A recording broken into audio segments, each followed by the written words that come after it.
they're doing. They're looking for the way that the pacemaker communicates with the iPhone. That's the signal they're looking for, and those pacemakers can go for 10, 12 years on that lithium battery. Have you ever seen a case solved by doing this?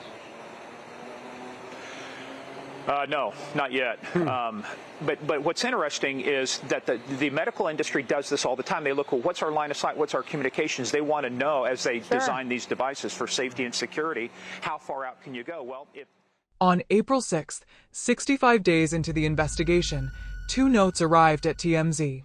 Same sender. Same morning. The first claimed Nancy was no longer alive.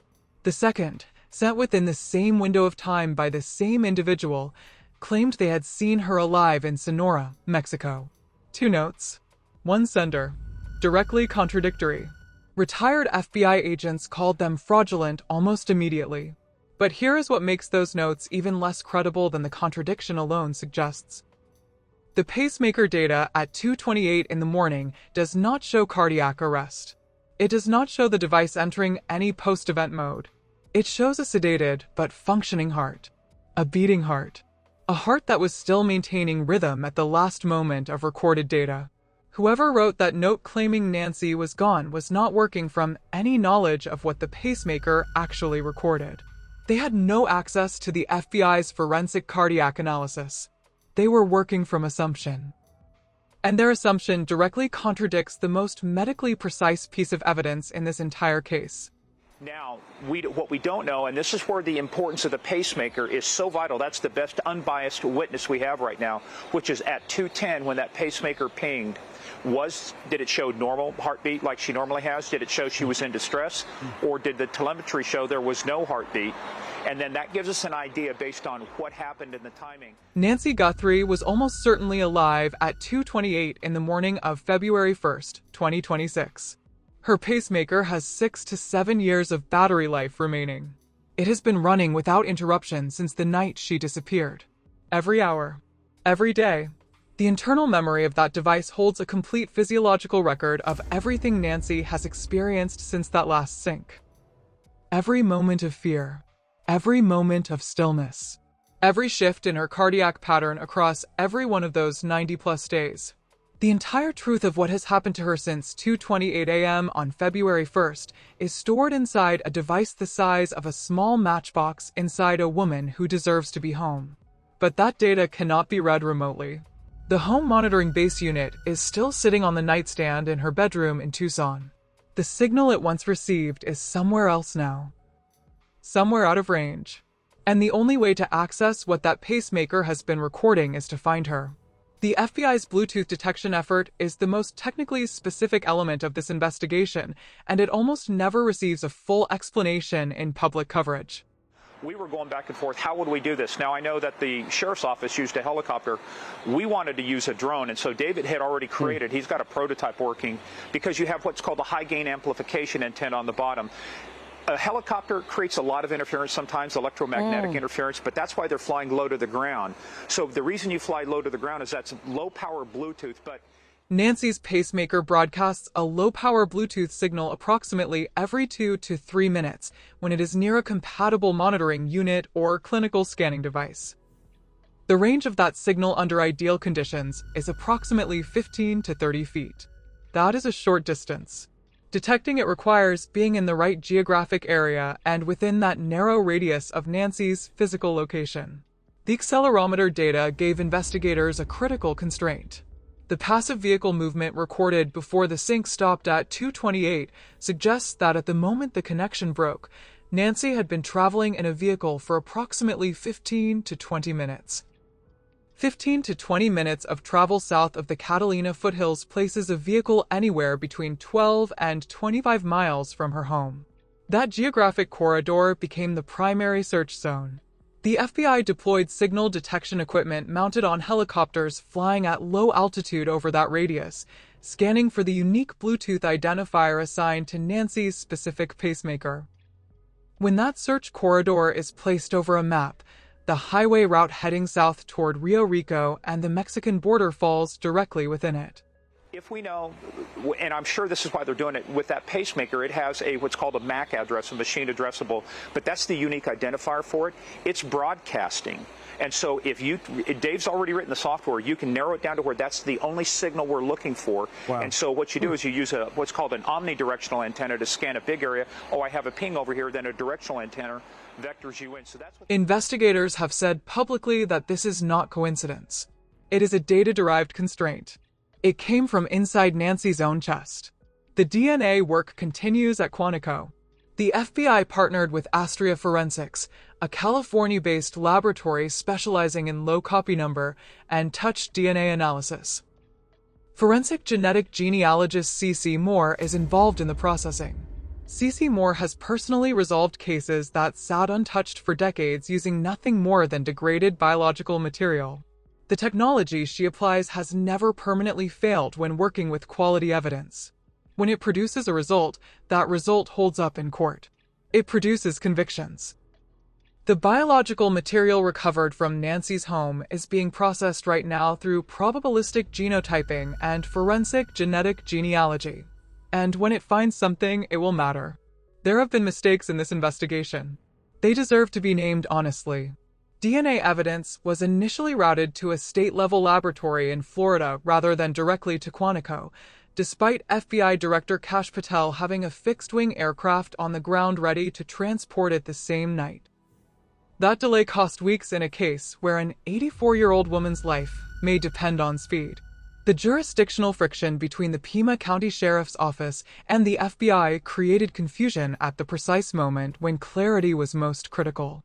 A sitting county official publicly accused Sheriff Nanos of allowing a personal dispute with the FBI to interfere with a federal investigation.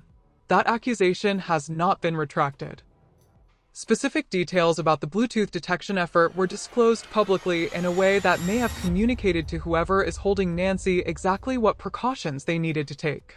Every public statement about investigative direction is simultaneously a message to the people responsible. And in this case, that message may have been received and acted upon. Each of those failures is understandable in isolation. Together, they describe a case that should have moved faster than it has. And every day it does not move faster is a day that matters. FBI Director Kash Patel used a specific word when discussing this case: nefarious. He said that if investigators find nefarious conduct or conspiracy, they will make the appropriate arrests. The FBI does not use that word without reason. That word is a signal. It is a signal that the Bureau already understands the nature of what it is looking at, that the evidence already points somewhere specific, that the profile is already built, that the name is already closer than the public knows. Nancy Guthrie raised 3 children largely on her own after losing her husband in 1988. She built a life over 5 decades in a neighborhood she loved. She tended her garden. She attended church. She had dinner with her daughter on the evening of January 31st. She went home. She was awake when someone came to her door. Her heart recorded her fear. Her body recorded being carried. The device inside her chest recorded the moment her consciousness was altered by something she was given against her will. And then the signal stopped. Not because her heart stopped. Because the distance became too great for the base unit on her bedroom nightstand to reach. The pacemaker is still running. Right now. In this moment. Wherever Nancy is. Every second since 2:28 a.m. on February 1st has been logged.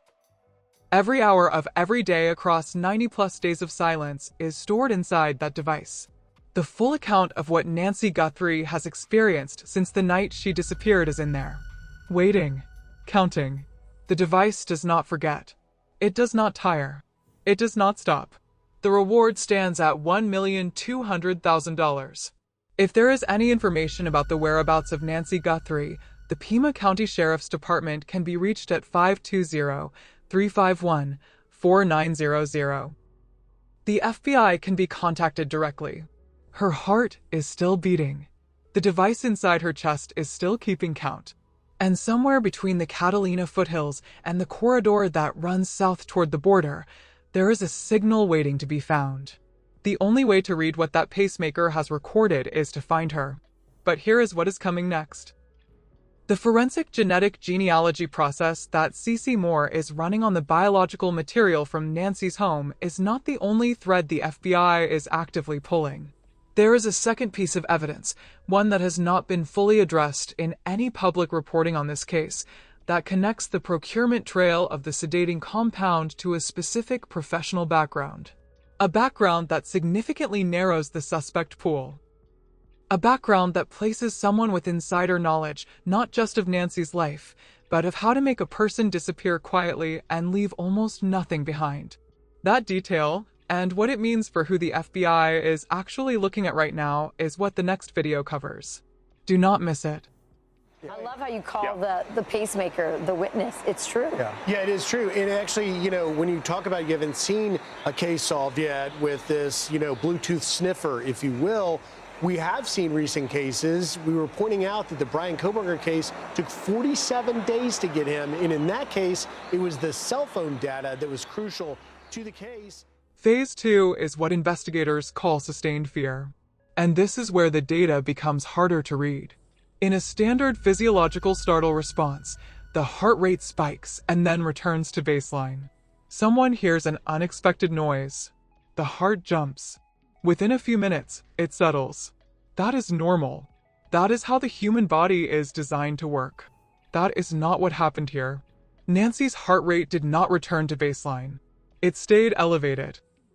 The rhythm shows the kind of irregularities that forensic cardiologists associate with prolonged and intense emotional distress.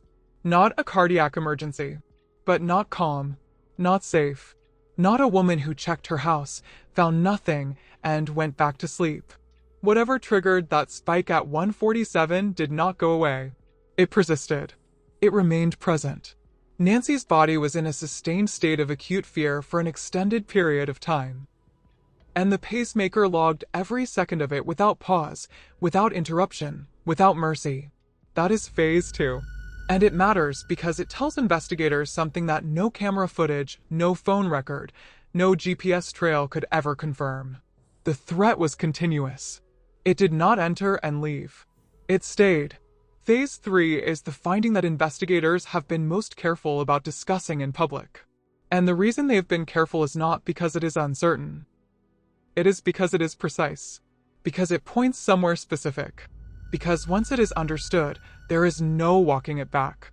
Approximately 15 to 20 minutes into the 41-minute window, the data changes. Nancy's pacemaker contained an accelerometer, a sensor that detects and characterizes physical movement. When a person moves under their own power, the accelerometer records a specific pattern.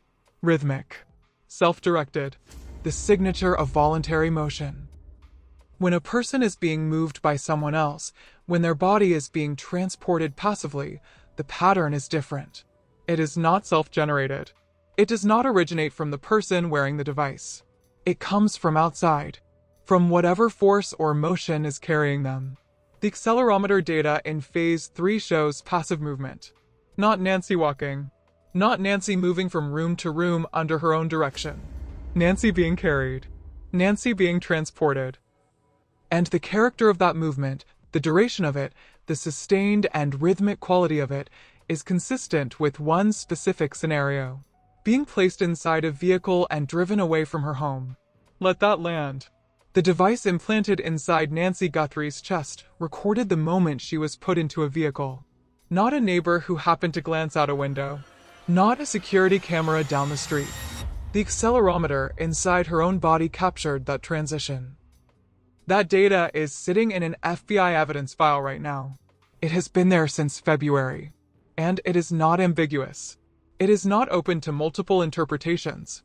It describes one thing, one moment, one movement that should never have happened to a woman who just wanted to go home after dinner with her daughter. Phase 4 is the most significant finding in the entire pacemaker analysis.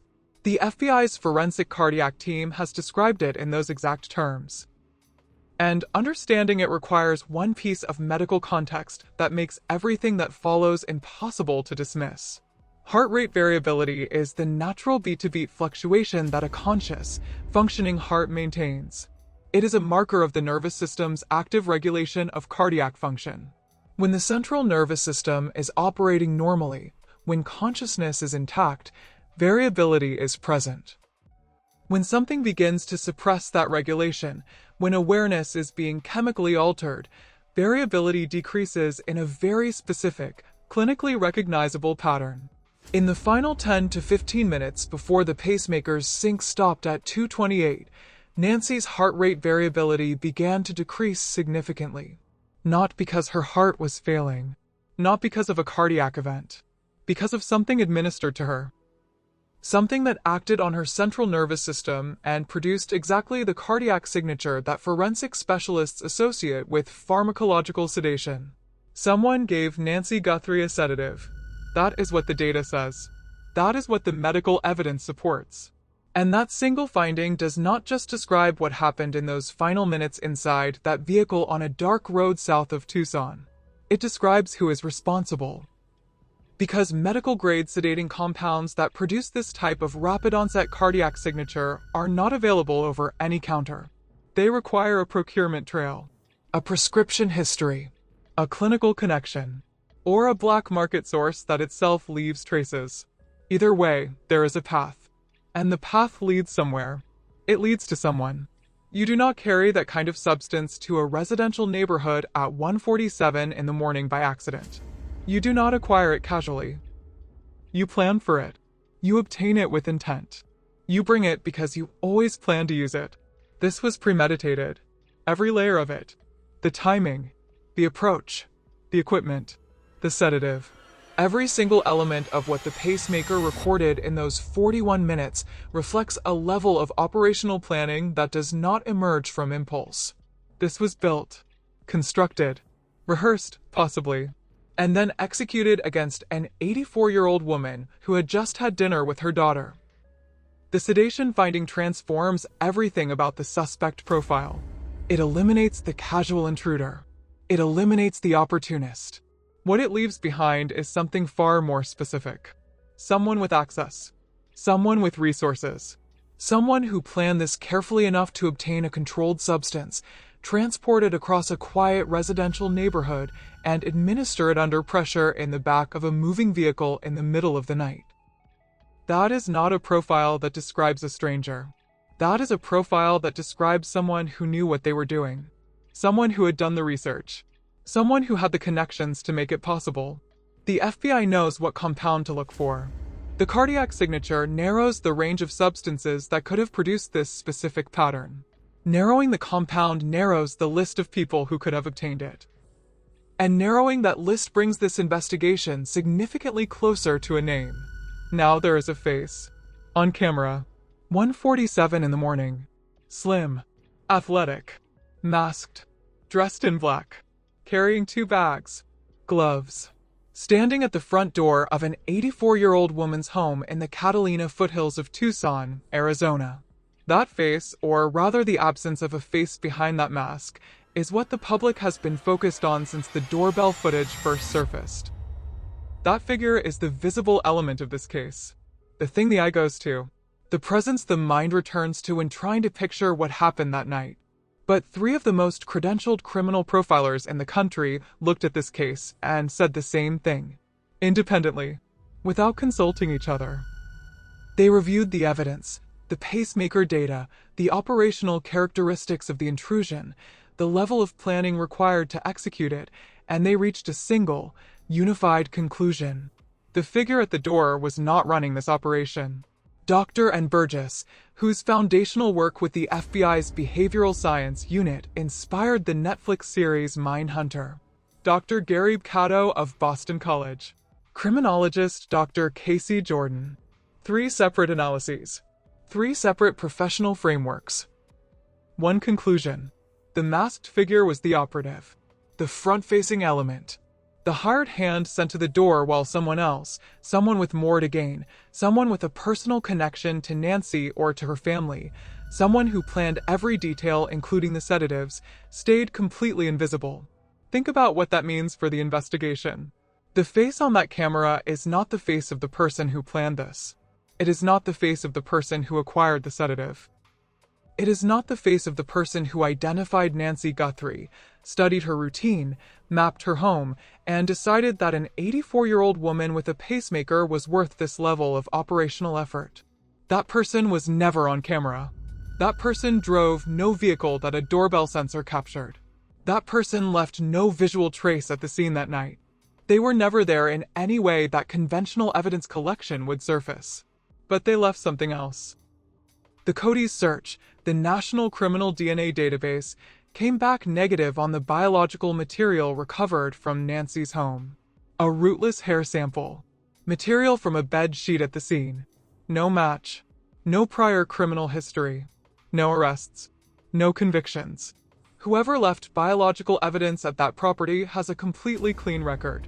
That detail eliminates entire categories of suspect. Career criminals. Repeat offenders. Anyone with a documented history of unlawful conduct. What it describes instead is someone who, on paper, is entirely ordinary. Unremarkable. Someone who could attend a family gathering without raising a single eyebrow. Someone whose name would return nothing alarming in any database anywhere. Someone who could drive an elderly woman home at night. That sentence has been sitting in the background of this investigation since the beginning. And it has not been said clearly enough. Tommaso drove Nancy home on the evening of January 31st. That is documented. That is confirmed. The investigation has not publicly named Tommaso as a suspect. But the profile that 3 independent criminal profilers built, the profile of someone with a personal connection, someone with insider knowledge, someone whose name registers as ordinary and safe, that profile demands that every person in Nancy Guthrie's immediate orbit be examined with absolute thoroughness. Not because guilt is assumed, but because the data demands it. Because the pacemaker data, the Decodes result, and the profiler consensus together describe a suspect who is not a stranger. There is a number that has not left investigators' minds since the first week of February 2026. 41. 41 minutes. That is the window. The window between the moment a masked figure disabled a doorbell camera on a quiet street in the Catalina foothills of Tucson, Arizona, and the moment a signal went silent. 41 minutes that the outside world cannot see. 41 minutes with no camera footage, no phone activity, no GPS trail. Nothing. Except for one thing. One thing that nobody could disable. One thing that nobody even thought to account for. A device the size of a small matchbox implanted inside the chest of an 84-year-old woman, recording every single second of what was happening to her. Her name is Nancy Guthrie, and her own heart is the only witness to what happened that night. The date was February 1st, 2026. The time was 1:47 in the morning. The neighborhood was still. The streets were empty. The kind of quiet that only exists in the hours before dawn, when even the most restless people have finally surrendered to sleep. But Nancy Guthrie was not asleep. And what her pacemaker recorded in those 41 minutes, the fear, the movement, the sedation, the silence, is what the FBI has been sitting with for over 90 days. Not because they do not understand it. Because they do. Because the data is clear. Because the picture it paints is one of the most disturbing pieces of forensic evidence to emerge from a missing persons investigation in recent memory. This is not a cold case. This is a case on fire. And the evidence at the center of it is not sitting in a lab somewhere waiting to be discovered. It has been running continuously every hour of every day since the night Nancy disappeared. It is inside her. Still counting. Still recording. The only question is whether investigators can get close enough to read it. Nancy Guthrie is 84 years old. She is not a public figure. She never sought attention, never courted cameras, never wanted any part of the spotlight that would eventually find her family.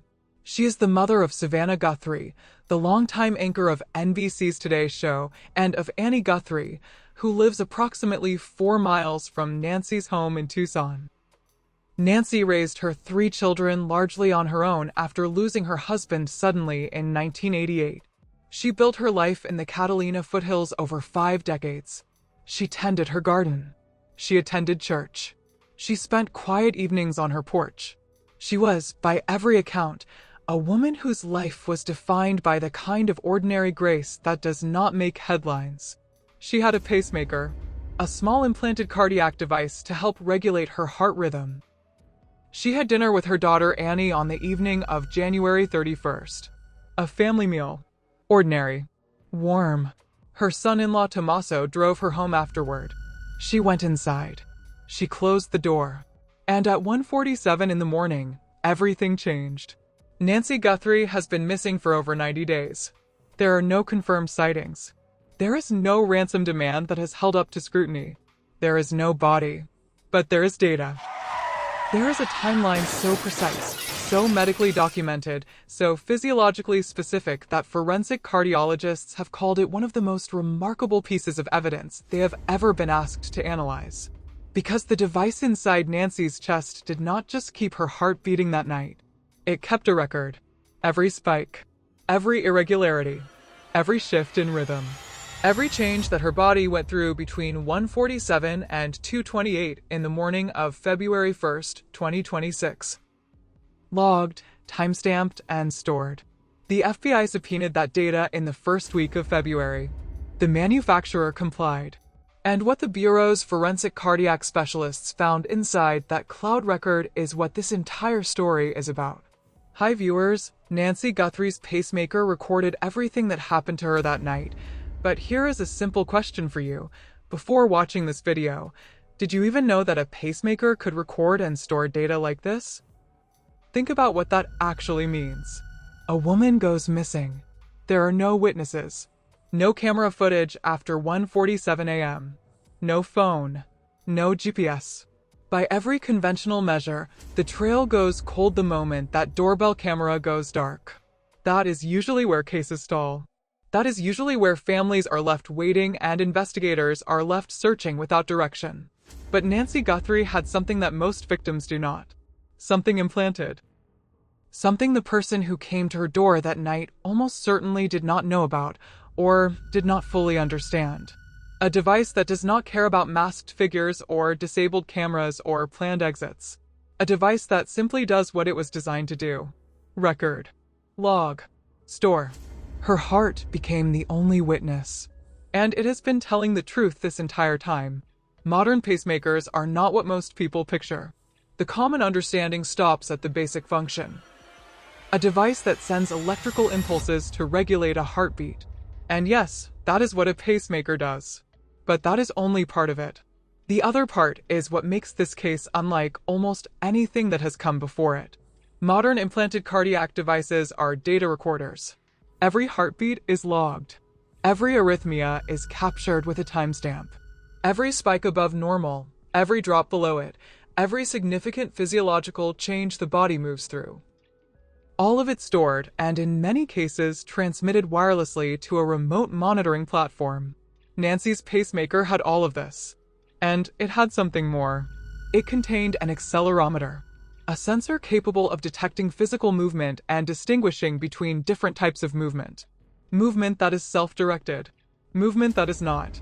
Nancy's device was also connected to a home monitoring base unit in her bedroom. A small device plugged into the wall, syncing with her pacemaker regularly and transmitting her cardiac data to the manufacturer's secure cloud platform. That cloud data is what the FBI retrieved. That cloud data is what the forensic team analyzed. And the picture it produced, laid out in sequence, point by point, is not one that leaves room for interpretation. Something happened to Nancy Guthrie at 1:47 in the morning. Her own heart confirmed it. And what it confirmed is only the beginning. Because there are 4 distinct phases buried inside that 41-minute window. 4 phases that together paint a picture of exactly what Nancy experienced from the moment that camera went dark to the moment her pacemaker lost contact with the monitoring unit in her bedroom. And the 4th phase, the final finding, the one the FBI's forensic team has described as the most clinically significant discovery in the entire analysis, is the one that changes everything about who is responsible for this. Not just what happened. Who planned it? Who had the resources to execute it? Who is still out there right now, invisible, unremarkable, living what looks from the outside like an entirely ordinary life? The data does not lie. And what it recorded in those 41 minutes has been sitting in an FBI evidence file for over 3 months, pointing directly at a profile that the public has not yet fully understood. That profile is what this story is about. Here is where the case stops being a missing person story and starts being something else entirely. Something more precise. Something more damning. Something that requires sitting with, because once the full sequence is understood, once every data point is placed in its correct position and the timeline is read from beginning to end, the picture that forms is not one that investigators can walk away from. It is not one that the public should walk away from either. Let us go through it the way a case file is built, point by point, timestamp by timestamp, because this is not a story that benefits from speed. This is a story that demands patience. And every single detail that follows is documented, forensically verified, and sitting inside an active federal investigation right now. At 1:46 and 58 seconds in the morning of February 1st, 2026, the front door sensor at Nancy Guthrie's home in the Catalina foothills detected motion. 2 seconds later, at 1:47 and 2 seconds, the doorbell camera began recording. 13 seconds after that, at 1:47 and 15 seconds, an unknown figure appeared on that footage. Slim build, athletic, dressed entirely in black, masked, gloves on both hands, 2 bags, the kind of preparation that does not happen by accident. 3 seconds later, at 1:47 and 18 seconds, Nancy Guthrie's pacemaker logged a significant cardiac event. Stop there. 3 seconds. The figure appears on camera at 1:47 and 15 seconds. Nancy's heart spikes at 1:47 and 18 seconds. 3 seconds apart. That is not coincidence. That is not a woman waking from a dream and feeling momentarily disoriented. That is a direct physiological response. That is a conscious, alert human being reacting to the presence of a threat. Her heart knew before anyone else recorded it. Her body responded in real time to whatever she saw or heard at that moment. And the pacemaker caught it all, down to the second. The camera was disabled at 1:47 and 50 seconds. The footage goes dark. And from that point forward, for 41 minutes, the outside world has no visual record of anything that happened inside or around Nancy Guthrie's home. No camera, no phone signal, no GPS movement. Nothing that conventional investigative tools can read. But the pacemaker kept logging. Every second of those 41 minutes is stored. And when the FBI's forensic cardiac specialists laid that data alongside the doorbell camera's cloud backup, what emerged was a sequence so coherent, so internally consistent, so medically precise that it reads less like circumstantial evidence and more like a first-hand account. The most accurate first-hand account in this entire case, because it came directly from inside the victim. It did not rely on memory. It did not rely on a witness who may have been mistaken or afraid. It came from Nancy Guthrie's own cardiac system, recording in real time, without interpretation, without agenda. At 2:28 in the morning, the pacemaker's sync with the home monitoring base unit stopped. 41 minutes of data, beginning to end. And what lives inside those 41 minutes is what the FBI has been working from for over 90 days. That 41-minute window is not empty. It is not a gap. It is a record. And reading it requires understanding that Nancy's pacemaker did not just capture her heart rate. It captured her experience. It captured what her body went through, phase by phase, in real time, while the rest of the world was asleep and the streets of the Catalina foothills were completely still. The 2 bags the masked figure carried have never been fully explained in public reporting. But investigators do not need public explanation. They already know what the pacemaker data suggests was inside them. And that knowledge is one of the most significant investigative advantages the FBI currently holds. Because those bags and what they contained speak directly to a level of planning that eliminates entire categories of suspect. This was not a break-in that escalated. This was not a spontaneous act. Someone made a list. Someone gathered what they needed. Someone drove to a quiet residential neighborhood in the Catalina foothills at 1:47 in the morning carrying exactly what they had planned to carry. The Catalina foothills neighborhood deserves mention here because it is not incidental to the story. It is strategic. Low overnight traffic. Widely spaced homes. No commercial establishments nearby generating security camera coverage. The kind of streets where a vehicle can arrive and depart in the early hours of the morning without drawing the attention of a single person. Whoever chose that time and that approach had either studied the neighborhood or knew it. That distinction matters. It matters enormously. And it connects directly to the profile that investigators have been building since the first week of February. 5 documented evidence points. A precise timestamp sequence. A 41-minute physiological record stored inside the victim's own chest. And a figure on camera who, according to every expert who has reviewed this case, was not working alone. That is where the data leads. Every single time. Now go inside those 41 minutes. Because this is where the case becomes something that is very difficult to sit with. Not because the details are without explanation, but because they are not. Because the explanation the data provides is clear. Forensically documented, medically verified, and deeply, deeply troubling. Phase 1 begins at 1:47 and 18 seconds. Nancy was awake. That needs to be said clearly because it has not been said clearly enough in any public reporting on this case. The cardiac spike that the pacemaker logged at 1:47 is not the signature of someone startled from deep sleep. Sleep produces a specific physiological baseline, a specific cardiac pattern, a specific rhythm that shifts gradually when something intrudes on it. What the pacemaker recorded at 1:47 is not that. It is acute. It is sudden.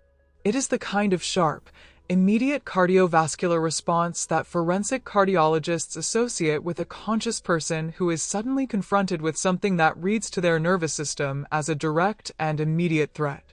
She was awake. She was aware. And she was terrified.